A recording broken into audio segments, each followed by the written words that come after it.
Buenas tardes acá, Bucacción. Hoy en esta sociedad post-COVID podemos saludar a distancia, en una sana distancia, a un conocido, Marco Antonio, desde Acapulco, que se conecta con nosotros. Y pues es genial que a través de Zoom pues, nos permite comunicarnos con personas que se encuentran en el otro rincón del mundo. Quiere decir que estamos creando una conexión entre Austria y México. Y pues, Marco Antonio, es un placer tenerte acá. Estábamos ya, de hecho, desde semanas intentando reunirnos y pues todo esto que surgió con esta crisis del corona, pues no nos permitió. Y pues es un placer tenerte acá con nosotros.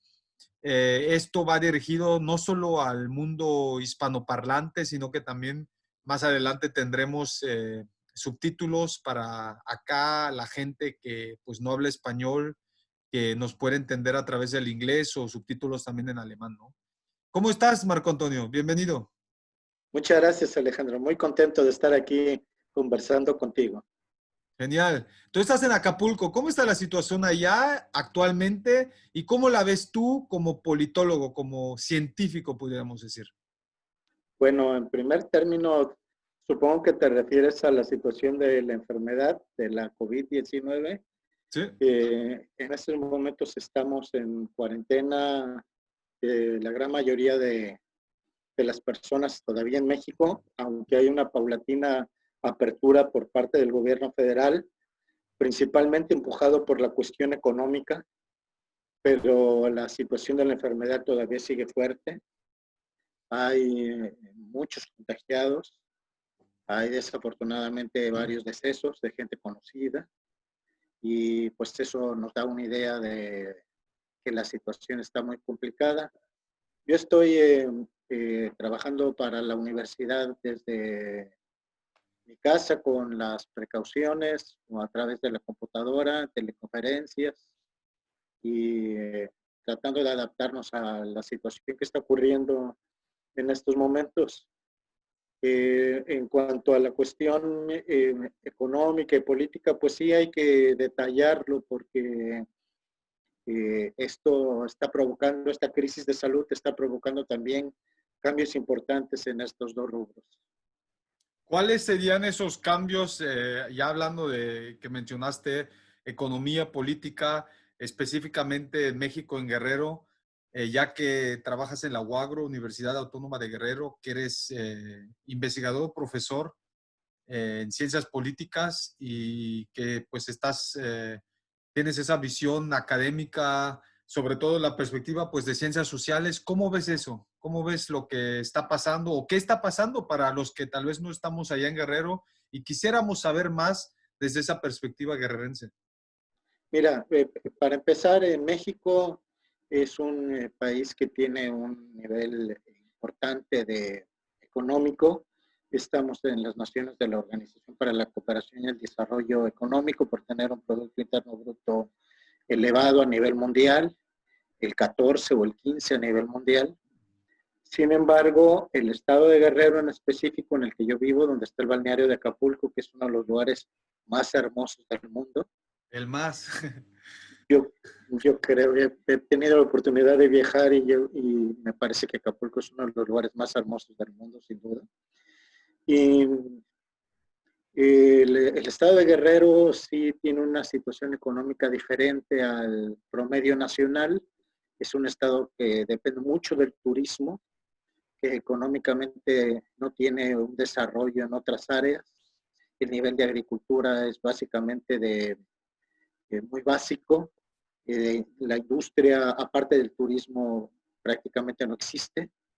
Entonces es una situación que difiere de la mayoría del país que tiene un desarrollo económico más elevado. Los estados del sur de México tradicionalmente han tenido poco desarrollo económico, como en el que yo vivo.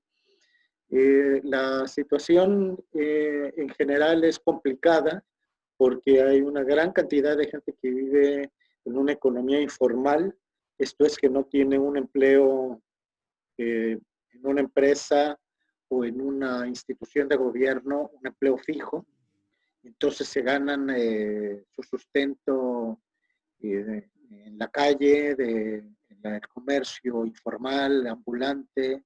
Hay mucha gente que también, dependiendo del turismo, pues como ahorita está completamente detenido, pues está en una situación muy complicada. De hecho, la mayoría de las personas de Acapulco, que de una manera directa o indirecta dependen del turismo, ante la falta de visitantes, las playas están cerradas, de hecho, las aerolíneas están dando servicio, pero ahí ha disminuido demasiado el flujo de turistas.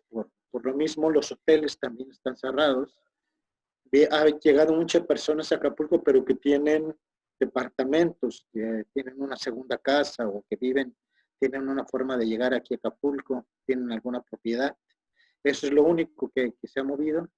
Pero sí, la situación económica de Acapulco en especial es muy complicada por la falta de turistas. Desde el lunes pasado ya se abrió algunos restaurantes, algunos hoteles, pero la recuperación sí va a ser lenta y va a ser muy dificultosa. Ujú. Esta situación está complicada, está difícil. Mencionaste pues bastantes puntos importantes, el turismo, la gente que pues sabemos que Guerrero tiene uno de los índices más altos en desigualdad social, no solo a nivel México, ¿no? Sino también comparado con América Latina o a nivel mundial, Sí, que todos los que somos de Acapulco lo sabemos, que hay ese gran problema y que está obviamente conectado también al crimen y a la corrupción y a otros problemas, ¿no? Recuerdo, antes de seguir, me gustaría comentar, recuerdo el email que me mandaste con tus publicaciones y como que se me hace súper interesante porque me mandaste un libro que donde creo que también escribiste que se llama Guerrero Indómito, que lo coordinó Juan José Russo y que ese libro me lo regaló una tía que trabaja creo de profe en el TEC y como me gusta mucho leer, me lo regaló y no sabía que tú habías escrito acá y después lo veo y digo, ah, qué padre, ok, súper, que me gustó mucho. Y pues has escrito bastante, para mencionarlo también para los que tal vez no te conocen. También me mandaste un libro sobre el racismo en contexto, espacios y casos latinoamericanos, donde creo que también cooperaste. Muy interesante tema porque tuvimos a alguien con quien hablamos acerca de los afromexicanos, obvio también Costa Chica, y ahora con lo que está pasando no solo en Minneapolis, sino a nivel mundial, pero sobre todo en Estados Unidos es un tema muy, muy actual. Bueno, siempre lo ha sido, ¿no? Pero ahora pues tiene más prominencia en los medios hegemoniales, en los medios, en los discursos, y se me hace muy interesante. Y un tema que siempre me ha interesado mucho, que es la educación, y acá se llama el libro La educación superior en el proceso histórico de México. Aquí también creo que cooperaste. Y me mandaste un libro que se llama La educación en el estado de Guerrero, que escribiste El huevo de la serpiente, de Marco Antonio Morales Tejeda.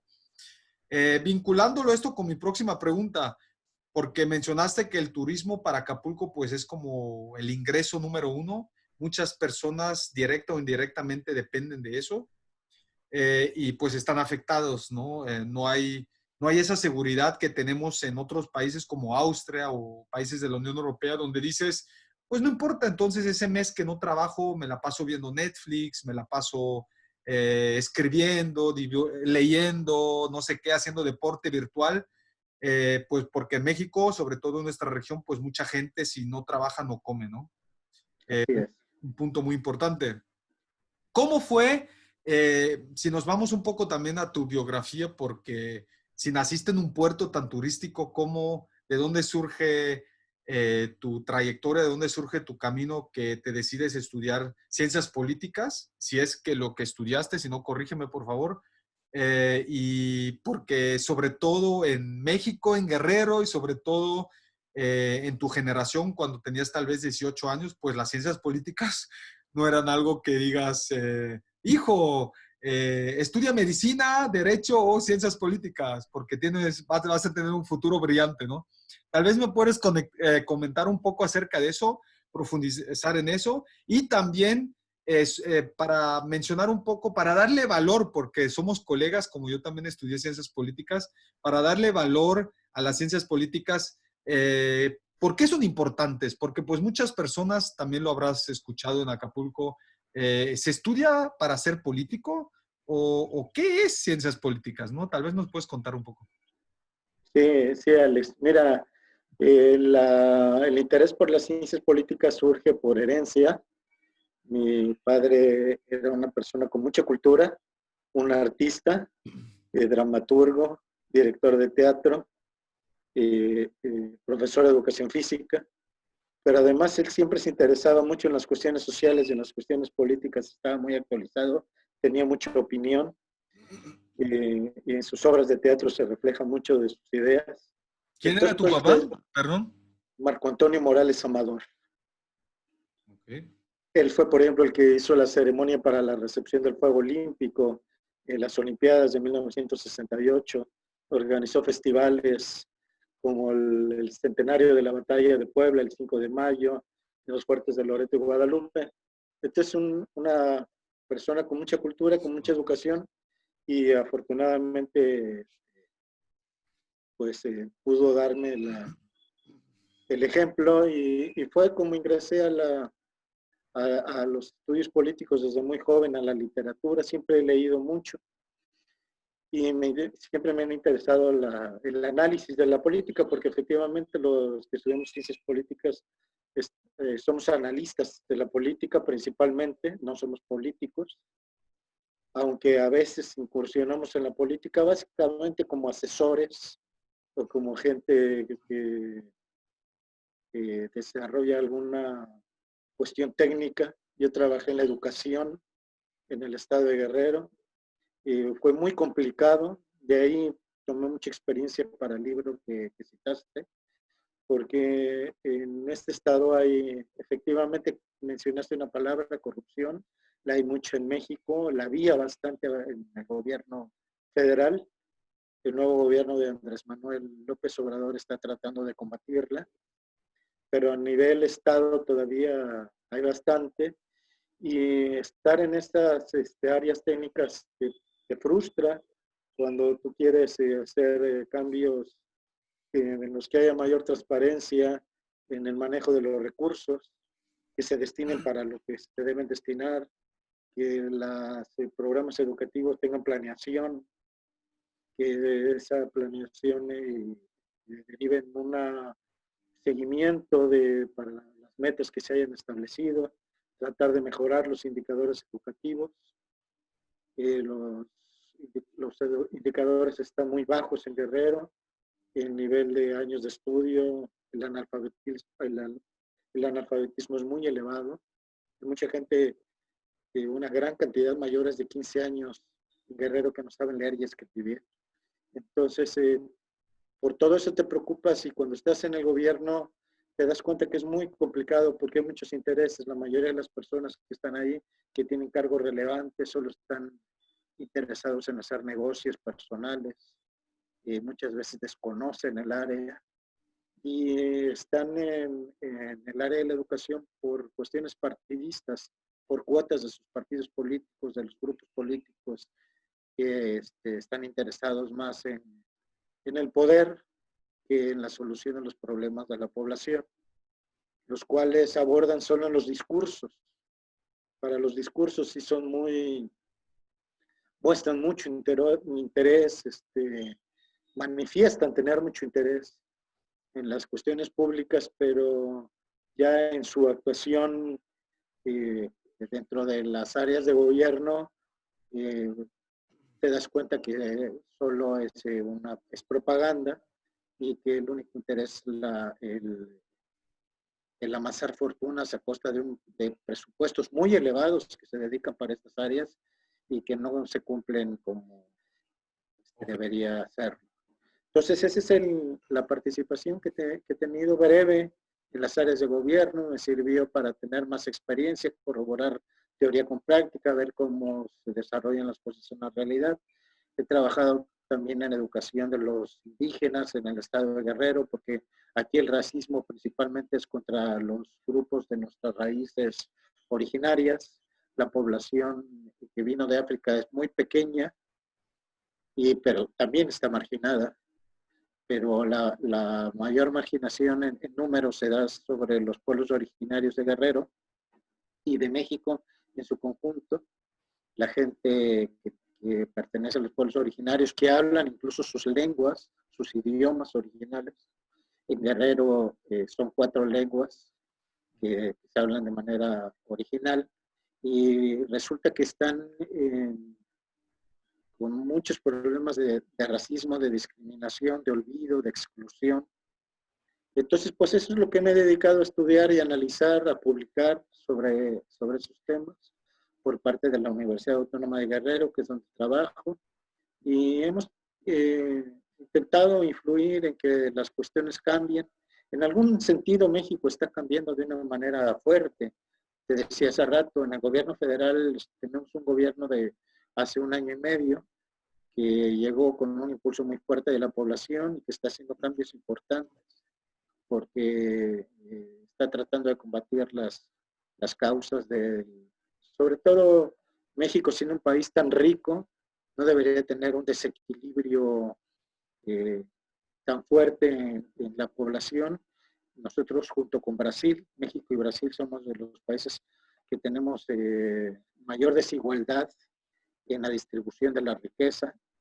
Los dos somos países fuertes, México y Brasil somos países fuertes, pero en los dos existe una distribución de la riqueza muy inequitativa. Hay grandes multimillonarios con miles de millones de dólares en México. Hay empresas que han amasado grandes fortunas.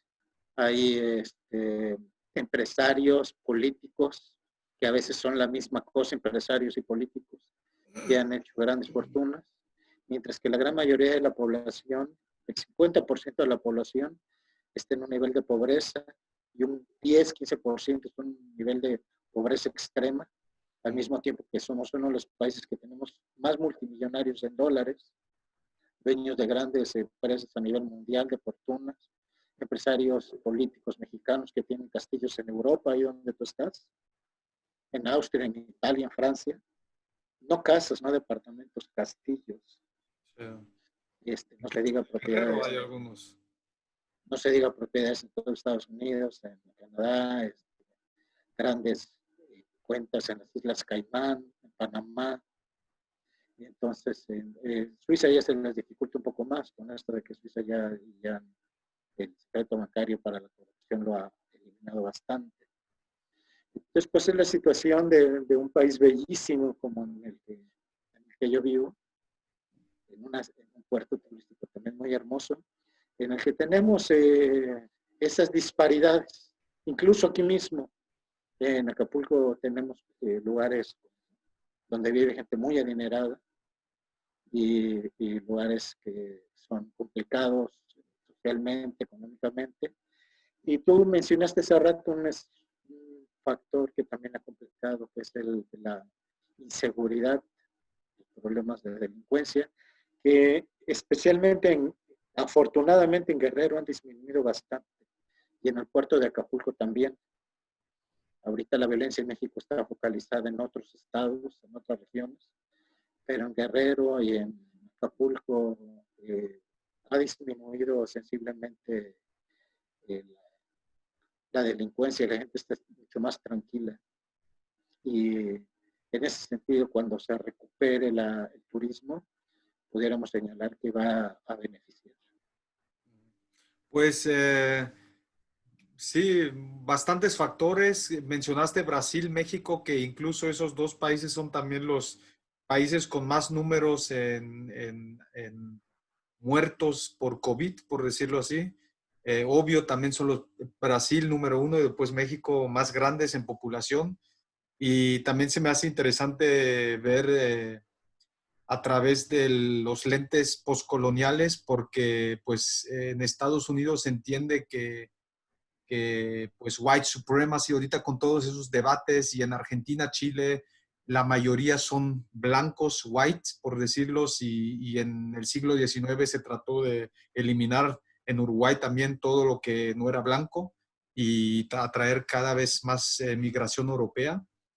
mientras la china, la africana, etcétera, se cerraba, ¿no? Obvio, como en Estados Unidos también con el Chinese Exclusion Act de 1888. Y México y Brasil al mismo tiempo, no solo por los afros o por los indígenas, pues son países donde hay bastante, decimos un 10% de indígenas en México, que serían, No, ¿es menos? no, es más alto. Más alto, Es ¿no? mucho más alto. Sí, mira, en México la gran mayoría de la población tenemos sangre indígena, No, pero hablo combinado que no con, son mestizos, que no se les no categoriza. sean, que no son mestizos, por lo menos el 20% de la población mexicana es indígena. Ah, Es bastante elevado. entonces tenía un dato no actualizado. Sí, es bastante elevado. Y entonces, Y, por eso, si decimos somos 125, 130 millones, 120, eh, sí, de mexicanos sí, 125 millones aproximadamente. entonces sí, unos 24 millones son indígenas, ¿no? Imagínate. Y dependiendo de los estados, en mi estado, en Guerrero, la tercera parte de la población es indígena. Aquí es Y muy elevado. Los estados del sur, precisamente donde decíamos que hay menor desarrollo sí. económico, es de donde se concentran las mayores poblaciones indígenas. Mientras al mismo tiempo son de los estados más ricos en potencia, Guerrero, Chiapas, Oaxaca, en recursos naturales, Recursos naturales. en las playas hermosas, en la cultura, en la tradición, en la gastronomía, son los más Sí, fuertes, ¿no? Y siempre me sí, recordaba a mí a África, por ejemplo, si tomamos la República Democrática del Congo, la región más rica del Congo está en el sur, que se llama Katanga, y es sí, al sur de Kisibu. Y esa región viene casi todo lo que de celular, el coltán y todos esos metales preciosos vienen de allá sí. y serían tan ricos, pero no lo son, obvio, ¿no? Por los intereses que existen, ¿no?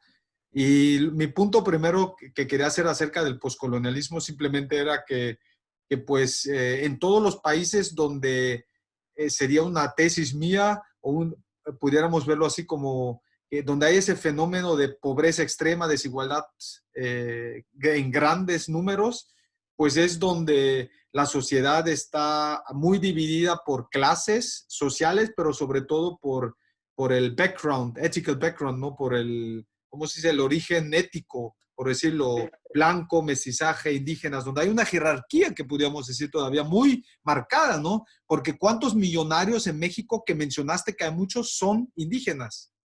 No, ninguno. No, ninguno. Mientras son en porcentaje el 20%, ¿no? Entonces, es el mismo fenómeno que hablamos en Estados Unidos, en Minneapolis, el 15% de Minneapolis son negros, son afros, un pequeño porcentaje, mientras ellos han recibido más del 60% de la violencia de la policía. Entonces, desproporcionado, ¿no? Incluso en México, ¿no? Para eso iba. Eh, Sí. no sé si quieras comentar eso y vinculándolo eso también con la pregunta que te quería hacer. Tu padre, un personaje, mucha cultura, lecturas, etcétera, que vemos que el mexicano promedio creo que lee 1 o 2 libros al año, en promedio, y hay que después ver qué tipo de libros lee. No creo que sean los libros que tú me mandaste. Será, no sé, Memín Pingüín o otro, ¿no? O de los vaqueros, que no quiero discriminar en eso, ¿no? También puede ser un placer leer así un libro, ¿no? Y también hace poco mi madre, que de hecho fue contigo a la prepa, creo. Sí, sí, estudiamos juntos. El mundo es tan pequeño que fue genial porque me dijo, oye, debes conocer a Marco Antonio, un hombre muy culto, te va a interesar y todo eso. Y pues nos contactó, nos conectó, ¿no? Y Sí, acaba de comentar porque le mandé un libro acerca de budismo tibetano y le dije, oye, si quieres te lo compro y te lo mando o tú lo consigues allá. Y me dice, sí, sí lo puedo conseguir acá, pero es increíble el precio, cuesta 440 pesos. Y yo digo, ¿qué? Es más caro en México que en Austria y en Alemania. Y acá la gente, obvio, gana mucho más, ¿no? Y bueno, también tienen un hábito de lectura más fuerte, ¿no? Y me impresionó, ¿no? Y entonces te digo, ¿cómo si el mexicano en promedio lee poco, no solo es porque sea perezoso, porque tal vez le falta el hábito, sino porque está fuera de su alcance, ¿no? Leer un libro. No sé qué piensas acerca de eso. Y si pudiéramos decir que tú fuiste un modelo de, porque también trabajaste en la educación, teóricamente y prácticamente. Tienes esas Sí, experiencias interesantes, importantes. ¿Cómo, cómo lo, ¿Cuáles serían los factores, si te ves autocríticamente, que definieron que tú no estés haciendo, no sé qué, un crimen, que seas un político corrupto, un político, entre comillas, los políticos que conocemos que no saben, están no sé qué en turismo y ni idea saben de turismo, ¿no? Están en esto de educación y ni terminaron la prepa. Eh, y obvio, van por negocios personales. ¿Cuáles serían los factores que te hicieron, si te recuerdas a ti, que en tu trayectoria, en tu desarrollo personal como persona, como personalidad, eh, cuáles fueron como, si es posible hacer así un autoanálisis, ¿no? Pero cuáles fueron así hábitos que te formaron, que te llevaron al buen camino, si lo decimos así, ¿no? Eh, y, ya, y, y en la realidad mexicana de Guerrero, ¿qué es lo que falta? ¿Qué deberíamos cambiar para que de verdad la gente, sobre todo, no solo se eduque, sino que tenga ese acceso a una buena educación crítica de ciudadanía, ¿no? mira, Alejandro, lo que sucede es que el desarrollo histórico de México ha influido en nuestro presente de una manera muy notable, como en casi cualquier parte del mundo. Nosotros en México teníamos, antes de la llegada de los españoles, una sociedad con altos conocimientos científicos, astronómicos, matemáticos, En parte médicos, más precisos que los europeos. sí, El más precisos que calendario, los sobre todo. europeos. Efectivamente, nuestros calendarios, las predicciones sobre los eclipses y sobre distintos fenómenos astronómicos. Sin embargo, la conquista fue una cuestión muy complicada para el desarrollo de la población de toda América Latina, porque los españoles llegaron a destruir hasta la religión que existía. Todos los conocimientos fueron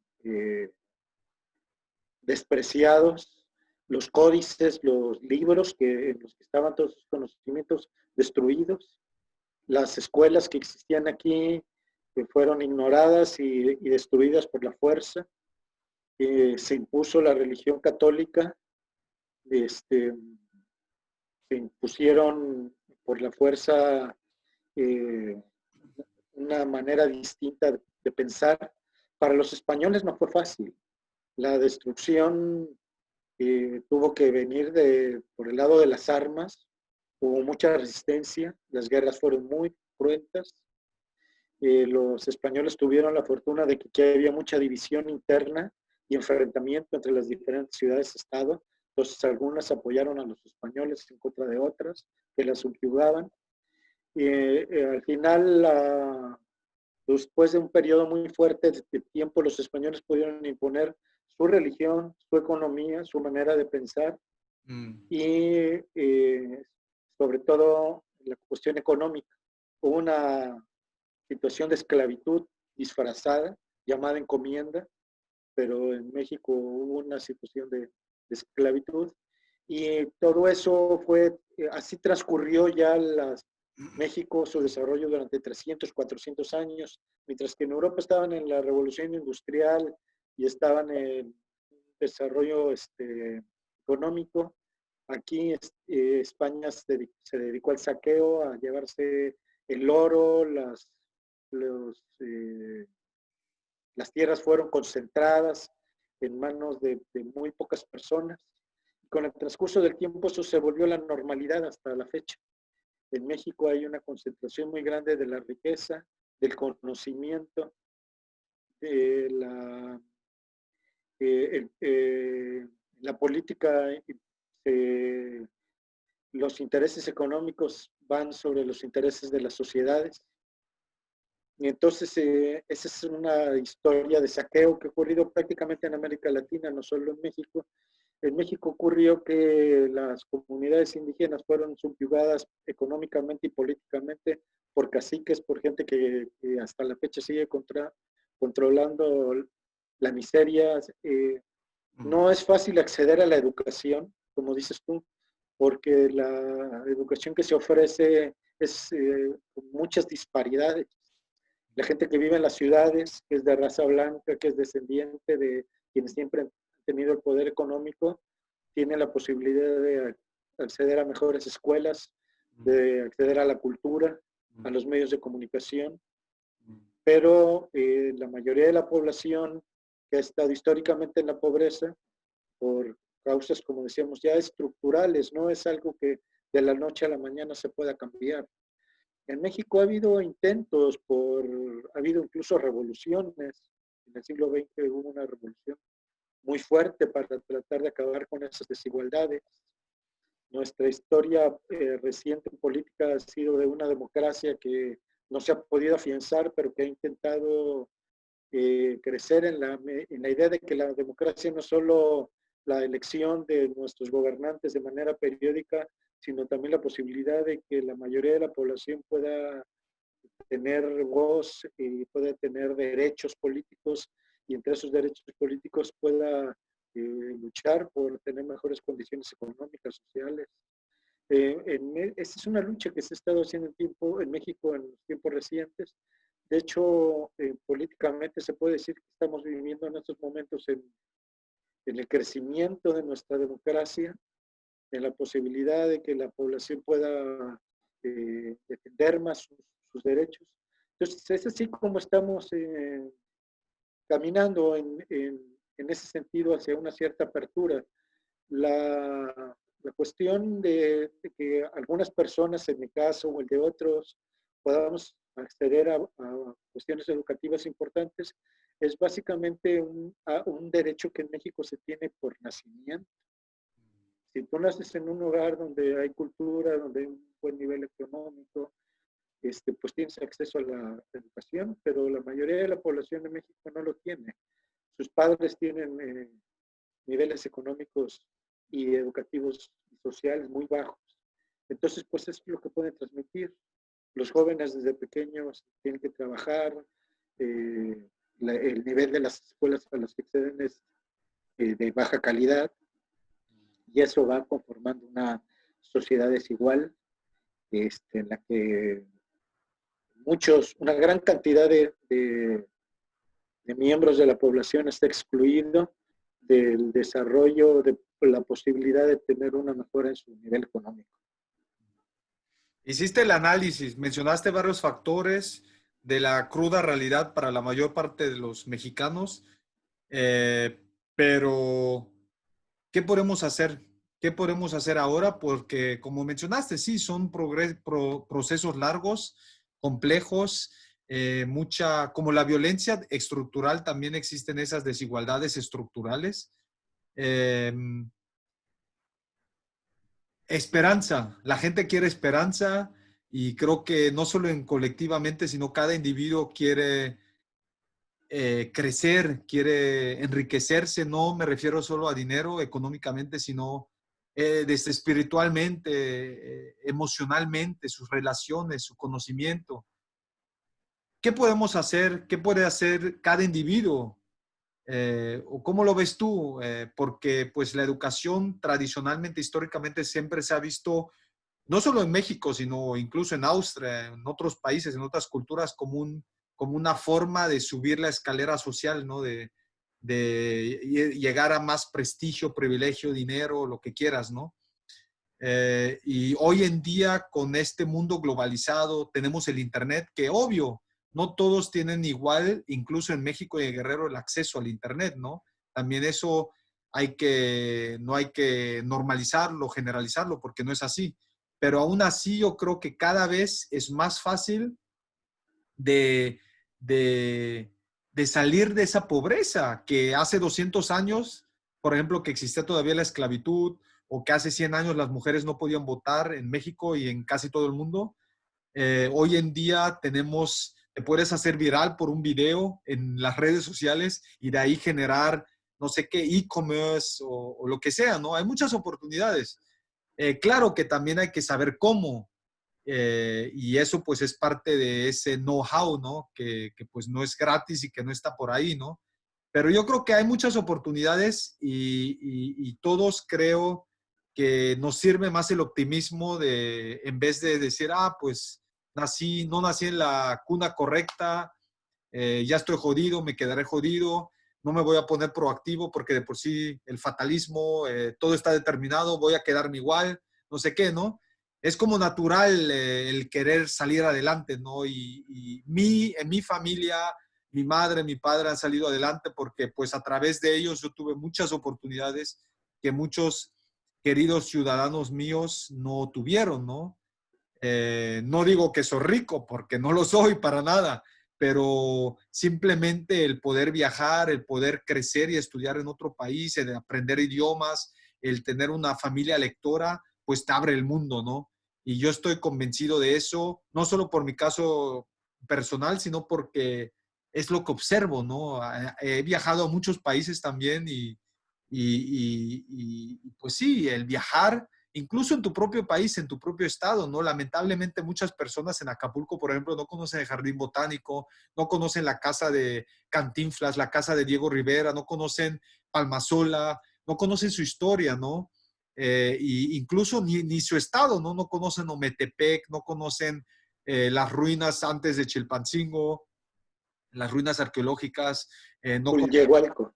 Exacto, no conocen Tasco, y no solo me refiero de estar ahí, sino también, y no quiero decir que cada ciudadano ahora lo debe hacer así, ¿no? Esa es mi forma personal, subjetiva, relativa de hacerlo, pero enriquecerte de la cultura que tenemos, porque como lo dices tú, tenemos una inmensa riqueza en México, ¿no? Y muchas veces lo que Sí, yo percibo es que tenemos un complejo aún por el malinchismo y todo eso de inferioridad total, idealizamos lo europeo, las universidades, siempre todo de Europa, de Estados Unidos, lo que sea blanco es bueno, mientras descriminalizamos al negro, al indígena, incluso los indígenas que ven a uno que se ve físicamente más indígena. He visto cosas increíbles cuando vivía, por ejemplo, en San Cristóbal, en las casas en Chiapas, ¿no? Hace 2 años. Pues sí, lamentablemente, y tenemos tantas oportunidades, incluso en Guerrero también, ¿no? Entonces, sí. ¿qué es tu perspectiva eso? ¿Qué nos puedes contar acerca de esto? Les comentaba que tenemos severos problemas estructurales socioeconómicos, culturales, pero también obviamente tenemos una sociedad muy dinámica, con muchos talentos, con gente muy trabajadora. Y entonces, estas situaciones socioeconómicas generales es el contexto, pero en ellas hay muchas familias y hay muchas personas que luchan día a día, que trabajan y que se esfuerzan. México es un país que está en una evolución importante en la manera de pensar. La gente está participando más políticamente, se están informando también hay nuevos medios, porque los medios de comunicación tradicionales estaban muy controlados. Las redes sociales están ¿Estaban haciendo que o están? estaban. Ok. Todavía algunos medios tradicionales, sobre todo la televisión, las cadenas de televisión más grandes siguen muy controladas por sus propios dueños, ya no por el gobierno. Pero en general se ha abierto mucho la comunicación y la información. La participación de la gente también es más notoria.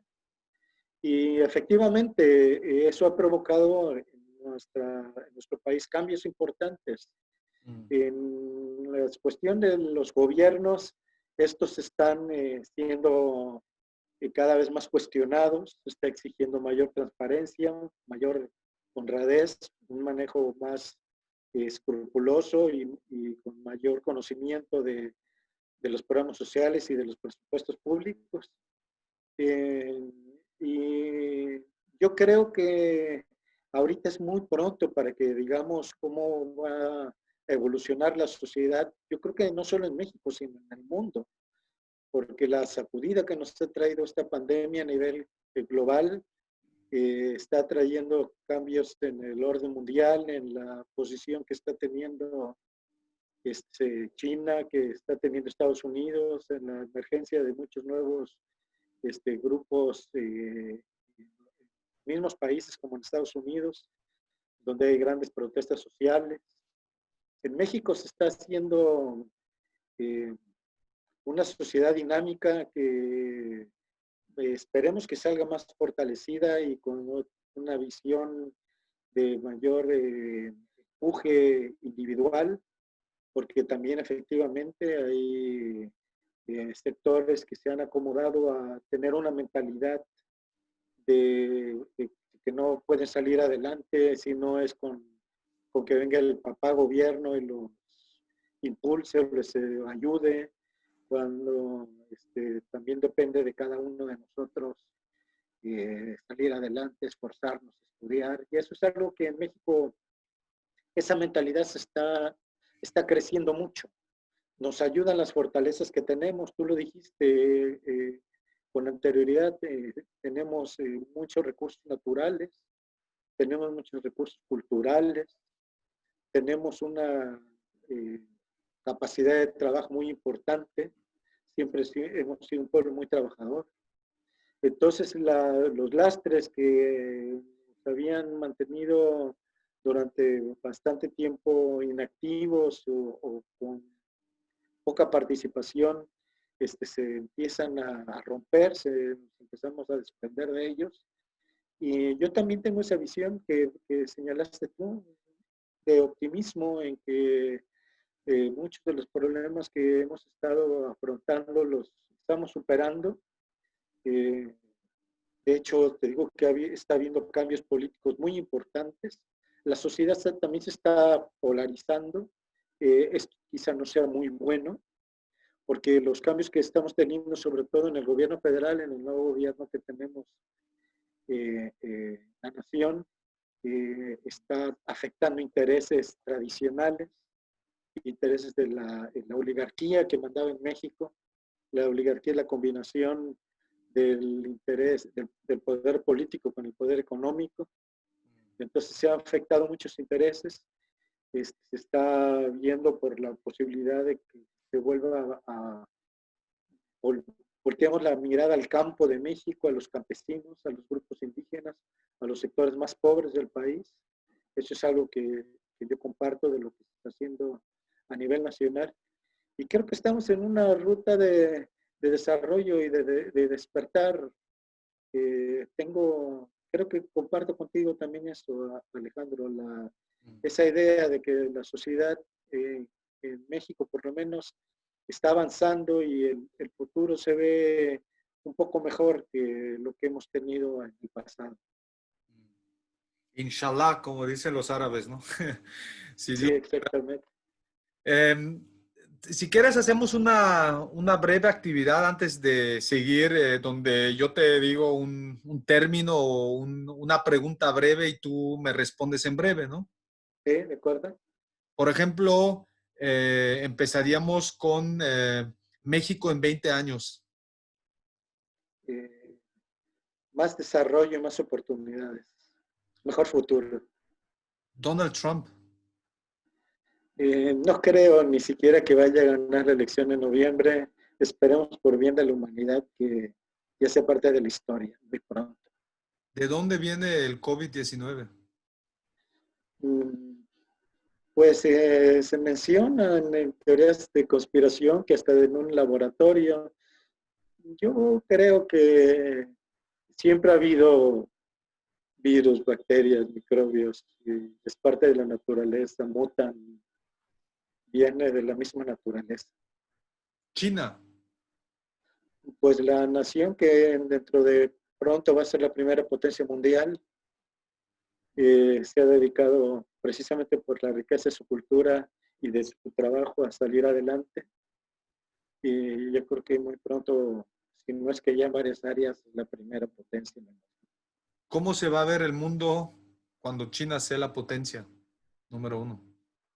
Pues se va a ver diferente porque los chinos tienen otra manera de ver el mundo, menos consumista, menos mercantilismo, son más espirituales. Yo creo que va a ser un cambio bueno. Y el Partido Comunista y el Comité Central del Gobierno de China Comunista. No me asustan ¿Cuál está? tanto. No, no me asusta tanto porque ni los comunistas son tan malos como nos han dicho, ni los capitalistas son tan buenos como decían ser. Pero Yo yo creo que perdón, sin entrar en ese debate de comunistas, capitalistas, porque el gobierno chino no es comunista, ¿no? O tú dices su que sí. economía es capitalista. Sí, pero dicen que su sociedad todavía es comunista, su sistema político, pero tiene muy poco de comunista, ¿no?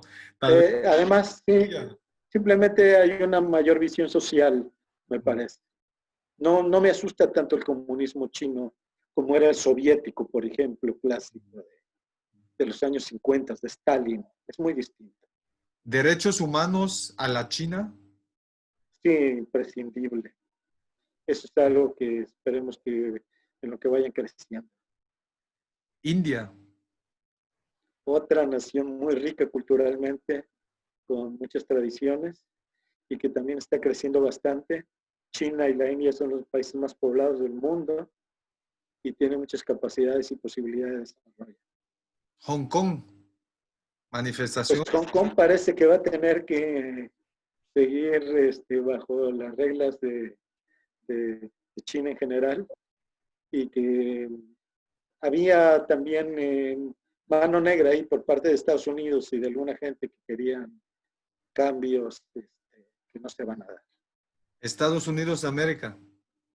Estados Unidos es un país que durante mucho tiempo tuvo una supremacía económica, militar, política, pero que debido a sus propias contradicciones, el país de las libertades donde todavía existe un racismo tan acendrado, por ejemplo, no solo contra los negros, sino contra los que llaman hispanos, los de mi raza, que viven en gran cantidad en Estados Unidos. Debido a sus propias contradicciones ha empezado a perder liderazgo y pronto va a dejar de ser la principal potencia mundial. Europa o, si quieres, Unión Europea. La Europa para nosotros que hemos estudiado la civilización griega y el desarrollo de las libertades, de los derechos políticos, siempre ha sido un faro para que nos ha marcado en alguna manera una ruta. Sin embargo, también tiene sus propias contradicciones y es posible que las sociedades europeas y latinoamericanas, desde mi punto de vista, sean las que van a salir con más fortalecidas en cuanto a cultura y desarrollo humano. China, desarrollo económico, y la India combina ambas cosas. África. África sigue siendo desafortunadamente una región con muchos rezagos, con pobreza, con enfermedades. Es una situación difícil la que viven. Barack Obama. Es un político muy inteligente, interesante, influyente todavía en Estados Unidos, y ahora su vicepresidente muy probablemente logre la presidencia, Joe Biden. Ok, entonces le vas a Joe Biden. Vamos En realidad a mí me simpatizaba más Bernie Sanders, ok. pero Pero ahora que, Joe Biden, Trump. no, Joe mil veces Biden. Joe Biden, por supuesto. Ok. Trump fue como un accidente para Estados Unidos, y espero que los estadounidenses sean tan inteligentes que se lo puedan quitar ya en noviembre de encima. Jair Bolsonaro. Otra personaje muy difícil de comprender, pero más difícil de entender que una buena parte de los brasileiros lo hayan apoyado, y espero que ya se estén arrepentidos. Gente con ese tipo de ideas racistas, personajes que no les interesan sus propios intereses, muy, muy egoístas. Es mejor que no estén gobernando ningún país. Racismo. El nazismo o el fascismo. Racismo. Bueno, nazismo, fascismo y racismo también han ido mucho de la mano. El racismo es una de las enfermedades que tenemos en la humanidad y que tenemos que superar. Es una enfermedad social. Es increíble que por mayor o menor pigmentación en la piel seamos diferentes, lo cual no es cierto. Es como si entre los gatos, entre los amarillos, despreciaran a los blancos o a los negros. Absurdo. O sea, es absurdo. Es así. Calentamiento global. Pues parece que le hemos dado un respiro al planeta. Ojalá hayamos entendido algo y que esa sea una de las lecciones buenas que nos ha dejado la cuarentena y la enfermedad, que debemos respetar y darle su respiro al planeta, que es nuestra casa y que le hemos hecho mucho daño. Inteligencia artificial. Es interesantísimo. Y todavía lo que nos falta por desarrollar y lo que se va a ver en un futuro es increíble. Ojalá después estas máquinas que vamos a hacer no terminen controlándonos en un futuro. Ya no nos va a tocar verlo, pero que pudiera ser. No nos controlan ya a través del algoritmo en redes sociales, Facebook, etcétera. Lo que Por te supuesto. sugieren para comprar, amigos que te sugieren cuando trabajas gratis en Facebook para Mark Zuckerberg porque es adictivo y das tus informaciones personales para que, Me pues, refería a que no nos se controlaran den. ya militarmente por la fuerza, pero en ese sentido lo que has mencionado ya nos controlan bastante. Ok. ¿Con qué personaje actual, sea político, escritor, científico, politólogo, etcétera, te gustaría tener una buena cena y un buen debate? Sí, bueno, fíjate que últimamente muchos de los grandes personajes con los que me gustaría convivir están falleciendo, así que hay que darse prisa. ¿Quién sería? De los, sí, de los actuales, me gustaría tener una cena con Obama, es, con Maduro, para preguntarle algunas cosas sobre Venezuela. Me gustaría también, de México he tenido la oportunidad de convivir, de platicar, de comer incluso con el presidente actual, con Andrés Manuel López Obrador, así que lo haríamos un poquito a un lado. Me gustaría con Claudia Sheinbaum, la jefa de gobierno del Distrito Federal. Fuimos compañeros en la universidad hace muchos años y ¿Estudiaste creo en la que UNAM? está despuntando en la política mexicana. Okay. La jefa de gobierno del Distrito Federal, de la ¿Pero Ciudad de estudiaste en México. la UNAM o cómo? Sí, yo estudié en la UNAM con ella. Con ella. Ah, wow, interesante. Sí, en diferente escuela, Okay. pero de la misma generación. ¿En qué campus estuviste? ¿En Acatlán, no? No, en Ciudad Universitaria. Ah, Ciudad de Universidad, ok. Sí. ¿Con qué personaje, la misma pregunta, pero históricamente, que ya no viva, te gustaría, no sé, Con muchísimos. Gandhi, Hitler, lo que sea? Con ellos dos sería interesante, pero ¿Un debate entre Hitler, Jesús y tú o cómo? No. me gustaría Encuentro. poder platicar con Fidel Castro, con Benito Juárez, con Salvador Allende. Estaría muy interesante que estuviera también John Lennon. Yo creo que serían unos personajes, Che Guevara, con los que me gustaría conversar. Camilo Y Cienfuegos no, ¿no? Por Fidel, no sé. perdón, Camilo Cienfuegos creo que no estaría muy contento, ¿no? En ese... pues en realidad no se sabe qué ocurrió. Yo creo, sinceramente, me parece muy probable que haya fallecido en un accidente de aviación. Okay. Tus top 3 lecturas, no pueden ser textos académicos, pueden ser textos literarios, lírica, etcétera. Los Miserables, la obra de Víctor Hugo, Hugo, siempre es mi libro de cabecera. 100 años de soledad, de Gabo, Gabriel García Márquez, y El Principito, de Antoine Antoine de de Saint-Exupéry. Saint-Exupéry. Ok. Sí, son Y los libros que siempre estoy releyendo, pero bueno, la literatura es una de las cuestiones que más me apasionan, junto con la música.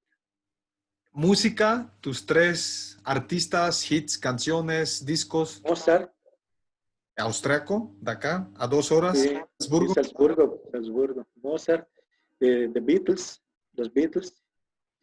Y el ¿Cuál es tu tercer Beatle lugar, pues, favorito si debes escoger? perdón, ¿Cuál es tu Beatle favorito si debes escoger entre los cuatro? John Lennon. Igual. Y Y después George Harrison, ¿no? sí, Harrison también. Eh, While My eh, Guitar Gently Weeps. Paul McCartney es una persona muy talentosa, pero que musicalmente se pierde, se ha perdido, siempre estará perdido después de los Beatles. Salvo 2 o 3 álbumes muy buenos. ¿Y el tercero? Bueno, el tercero sí está disputado entre varios, ¿eh? Porque me gusta mucho Pink Floyd, Silvio Rodríguez, sí está disputado. Led Zeppelin. Ok. Ni mencionaste Queen, pensé que ibas a decir Freddie Mercury. No, no, no, me gusta Queen, pero en un plano diferente. Ok. ¿Tus libros actuales que estás leyendo? Bueno, mira, estoy escribiendo mucho sobre la democracia, entonces estoy leyendo y releyendo autores clásicos que analizan estos temas, a Giovanni Sartori, a Norberto Clásico Bobbio, italiano. sí, son los que estoy leyendo ahorita bastante por el tipo de tema que estoy investigando, que estoy leyendo. También estoy leyendo a los autores que han estudiado la democracia en México, como Pablo González Casanova. Ok, no hablas de Giacomo. Ya que mencionaste Sartori, Norberto Bobbio, dos grandes italianos, pensaba que, estoy bromeando, obvio, Giacomo Casanova, otro gran italiano que escribió un excelente libro, sus memorias, donde pues hoy en día Sí, el término eres un Don Juan o un Casanova, ¿no? sí, sí, sí, sí, hay que leerlo y hay que explorarlo. Pero me refería a Pablo González Casanova, ex rector de la Universidad Nacional Autónoma de México y uno de los sociólogos más importantes de nuestro país. Incursionó también en la ciencia política. Escribió un libro clásico que se llama La democracia en México. Lo escribió en el siglo pasado. Yo estoy escribiendo en estos momentos sobre la democracia en México en el siglo XXI. Ok. Y tratando Gracias. de hacer un análisis política comparada entre la situación a nivel nacional y la situación a nivel local en el estado de Guerrero.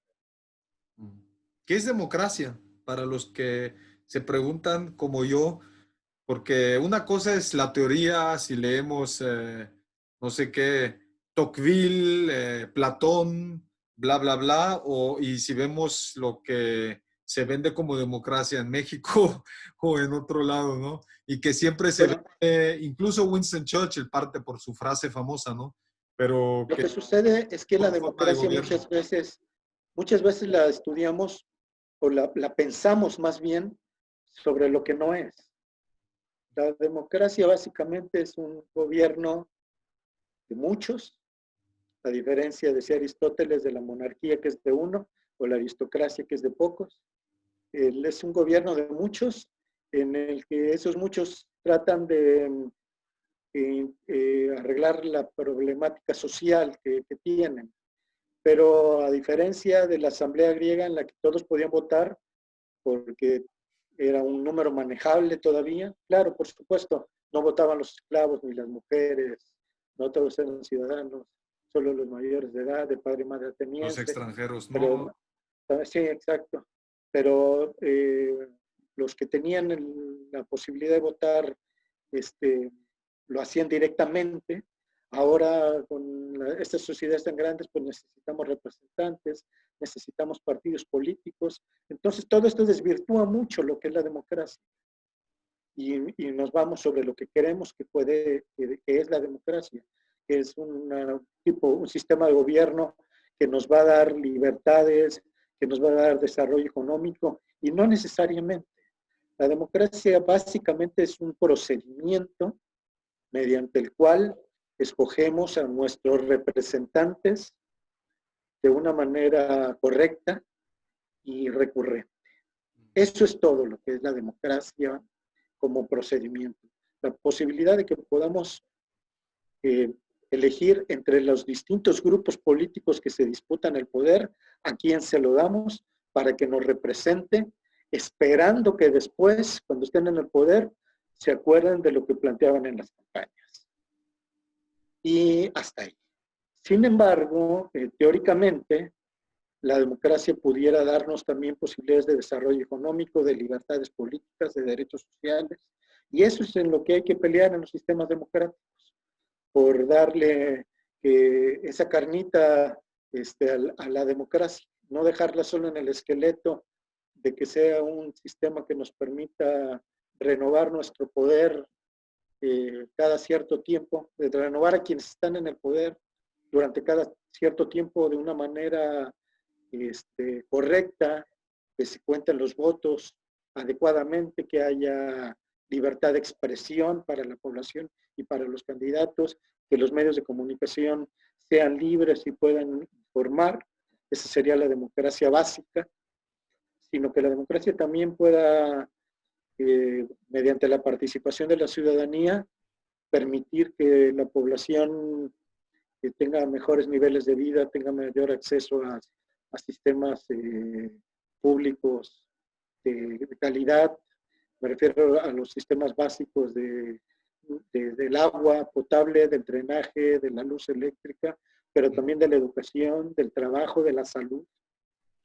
Ahorita que estamos viendo que los sistemas de salud estatales estaban tan deteriorados porque la salud o la educación son vistos como negocios. Entonces, ver que estos sistemas sean realmente sociales y que la seguridad pública también sea algo que campee en nuestros países. De todo esto se tiene que encargar la democracia con la participación de la ciudadanía y depende de que la sociedad se involucre en la defensa de su democracia o se quede muy tranquila esperando a que el gobernante que eligió cumpla con sus promesas y pueda solucionárselos mientras la población no se involucra en cuestiones políticas. Ese es lamentablemente algo que sucede mucho. Hay mucha apatía política. La gente critica mucho, pero se involucra poco en los cambios sociales. Pues, Marco Antonio, mucho material para reflexionar, sobre todo también para los que nos estarán viendo, escuchando. No sé, ¿quieres agregarle algo más a todo lo que mencionaste? Sean recomendaciones, sean comentarios. Adelante, Mike is yours. Sí, gracias, Alejandro.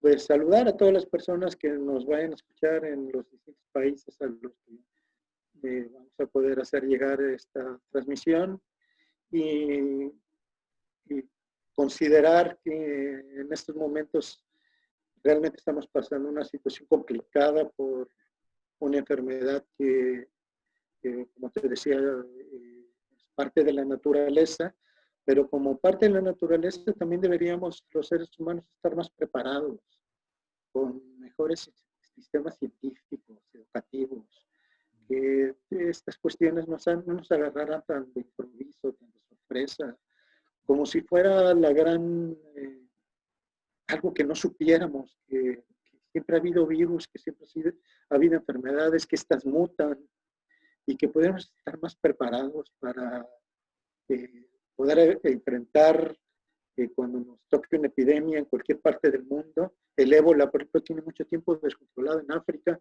pero como son naciones pobres y no nos interesa o a la gente no le importa. Pero esto es algo con lo que hemos vivido cotidianamente. El cólera es una enfermedad todavía que hay en muchos lugares subdesarrollados del mundo. Entonces tendríamos que estar ya mejor preparados, involucrados en el desarrollo de la ciencia, en erradicar tanta ignorancia. Es increíble que todavía hoy mucha gente esté pensando que si es un complot de las antenas 5G, que si el virus existe o si no existe, que nos quieren controlar y que estemos con estas cuestiones cuando lo que deberíamos es habernos anticipado a la posibilidad, y lo debemos seguir haciendo, de que haya epidemias como estas u otras durante el futuro, porque es algo natural que sucede, que podamos tener las vacunas a tiempo, que podamos tener los tratamientos adecuados a tiempo para que todo esto sea algo manejable, como con muchas dificultades lo está haciendo, por ejemplo, el virus del SIDA, que estaba leyendo que incluso ya no va a ser necesaria la pastilla diaria que toman los que son positivos, sino con una inyección cada 2 meses pueden llevar una vida normal. Entonces, que nos involucremos más en la ciencia, que erradiquemos tanto fanatismo. En mi país el fanatismo es algo que desafortunadamente lo hay mucho. Las sociedades son muy religiosas.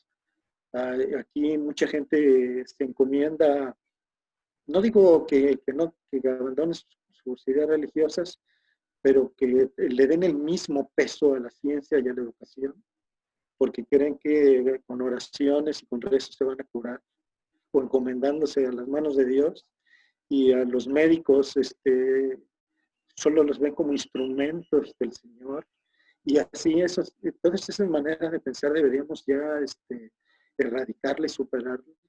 Me parece que ese es el único mensaje que pudiera ofrecer a todas las personas, que valoremos verdaderamente el papel de la ciencia, de la educación, para estar preparados, para afrontar cuestiones como estas, para poder también luchar contra lo que hemos provocado de daño a la naturaleza, a nuestro planeta Tierra, el calentamiento global, entre otras cosas que ya mencionamos, que podamos tener mejores gobiernos en el mundo mediante el involucramiento de la sociedad, y que esto repercuta en sistemas de salud y de educación pública más desarrollados, de mejor calidad, para que podamos tener como humanidad un desarrollo hacia un mejor futuro.